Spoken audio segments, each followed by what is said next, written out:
Hey everyone, it's Riley here. So today is my 5th electrolysis session. I am doing another video update for you guys regarding my electrolysis. That's really hard to say apparently. But anyways, yeah, I'm doing another update as I've had some more questions and you guys definitely had some more questions for me and the electrologist. So I wanted to, answer those questions and concerns that you guys had, as well as I know I haven't really done an update video yet regarding laser. I will do an update on my next session. I will ask her today if I can do one, so that way I do not forget. But I have a list of questions that you guys had, so I will be asking these questions during my session and a couple after my session. But hope you guys enjoy the video, and I'll see you guys again soon. Bye for now.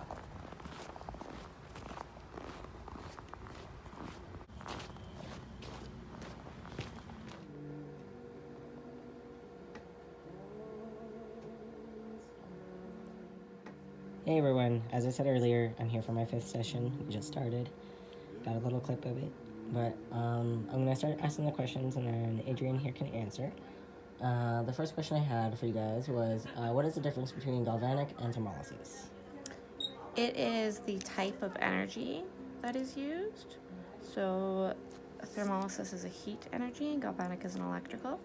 So galvanic works with you holding on to this and completes the electrical circuit. It causes a chemical reaction within the follicle to produce lye, whereas thermolysis is a generation of heat that does not need the probe to be used. Second one would be separately then. Which one would be better? In my opinion, galvanic is better if you had to choose between one or the two, but I prefer using a blend. And then what is the advantage of then doing both together? The advantage is cutting down on time. So galvanic energy by itself can take like 1 to 4 minutes per hair, whereas thermolysis is very quick in out, but it's not as effective. So when I use them both together, the heat helps accelerate the reaction and I can stay in a follicle for much less time, like 15-20 seconds, and get better results than the thermolysis, and still good results. Not as galvanized by itself is supposed to be the best, but I find I like my results from the blend. Next question then would be, do I personally use any anesthetic or which would be including like injections or cream? And I do not. Adrian and I were talking a little bit earlier, but when it comes to having any numbing cream, usually she tries not to have somebody use it unless, like, I guess certain areas are a little bit more sensitive. The reason why you said you don't usually try and use this cream is because why? Well, I personally don't think people need it. It's not too bad of a treatment. If somebody, I offer it a lot for the upper lip because upper lip is usually quite sensitive. But other than that, it's a manageable treatment, and I find like the less, if you don't have to use lidocaine, don't use lidocaine. And this question is kind of an interesting one, but it's like, does it usually take anywhere between 12 to 18 months to actually see final results? And Adrian can touch on this. I do know personally, like, it just depends on the area of your, like, that you're doing the electrolysis on, and it does, like, it can also depend on, like, your hair, how thick, like, how much, and how often also, like, your sessions go. And then is there anything you want to add to that? Well, definitely it depends on coarseness of hair. It depends on density of hair to begin with. If you have like a few hairs that you're starting with and that's all I'm treating, say I have a lot of clients who come on, and especially female clients who come in for, say, some chin hairs. And if there's not that many, it'll take me less time to treat them. But I've had clients where it's taken me an hour and a half to clear one small patch of hair, well, because it's so dense on the side of the chin. So yeah, for that reason, like, there's no timeline in each person, like how long they could take. It could take less, could take more. So yeah, it just depends per person, I guess. And pain level, from 1 to 10 for me, like for the electrolysis, it's probably about a 1. After my first session, which was always apparently the worst, which was maybe like a 3, if that. Yeah, but I would say about a 1. It's pretty minimal, to be honest. The laser, I think, is the worst between the two, and even that's usually about a 2 with laser, which I'll touch base in the next video that I do. But yeah, it's about a 1, maybe a 2 at most. Next question would be, how many sessions are required? Minimal, there's really no minimal or maximum. Same as the earlier question, it kind of just depends as well per person, how big of an area, how small the area, like your density of hair, all those things kind of combine with the question earlier of how long it takes, as well as like how many sessions. There's just no minimum. And these ones that I'm pulling right now are just ones that are still shedding from the laser treatment. Yeah. These little ones that are just coming right out. So what happens is, like, I've kind of talked a little bit about in the last video, but when we do laser, what that's actually supposed to happen is, like, when you do the laser, it attacks the hairs, and your hair grows in different cycles, which is why it takes a little longer for, like, your laser sessions. They're 6 weeks apart. It's because we need those hairs to grow back in and shed, so that way we can see the amount of reduction that we're getting.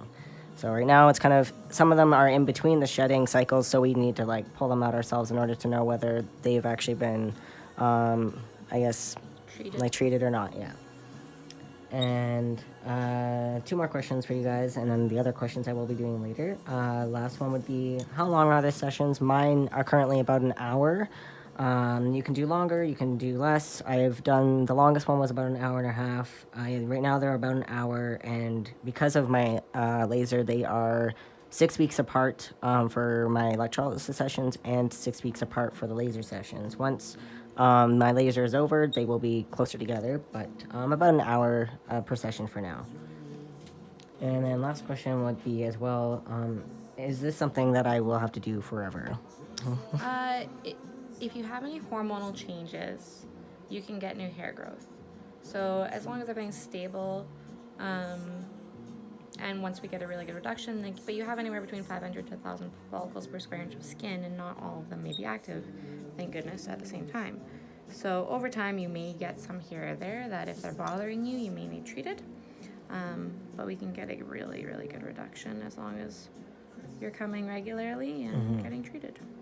And like I know with electrolysis, it's usually more permanent than laser. Yes. Which then would be meaning that like maybe laser you might have to do a little bit more often or as frequent as electrolysis, because then with this it is more permanent, so you shouldn't have to, in a sense, do it forever. I can still get a really good reduction with laser, but then there are the hormonal factors that come into play too. And then, is there anything else you wanted to add or say? Not at the moment that I can think of off the top of my head. Thank you, Adrian, again for answering all these questions. No problem. And I'll see you guys later. Bye for now. Hey everyone, I'm back.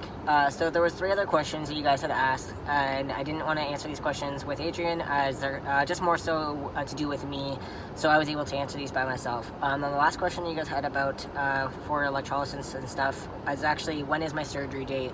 As of right now, I did mention, I think in a previous video, that I do not have a surgery date right now.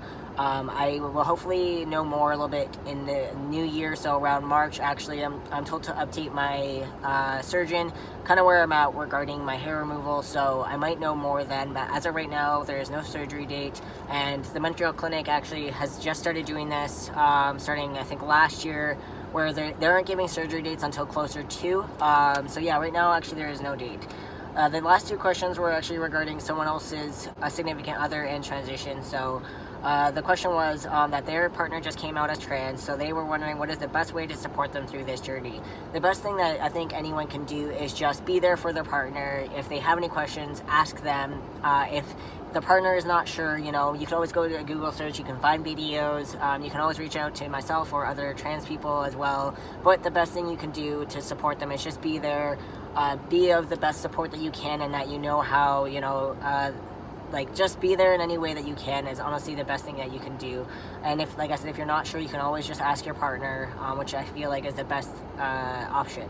The second question, which ties into this, what do you think are some words to use when supporting someone transitioning? So the best thing I think personally when supporting someone in general, and it kind of ties into the last question, would be use, neutral pronouns when talking about your partner. So, words like your partner, your spouse, your significant other, your better half, things like that, instead of saying you're the wife or husband.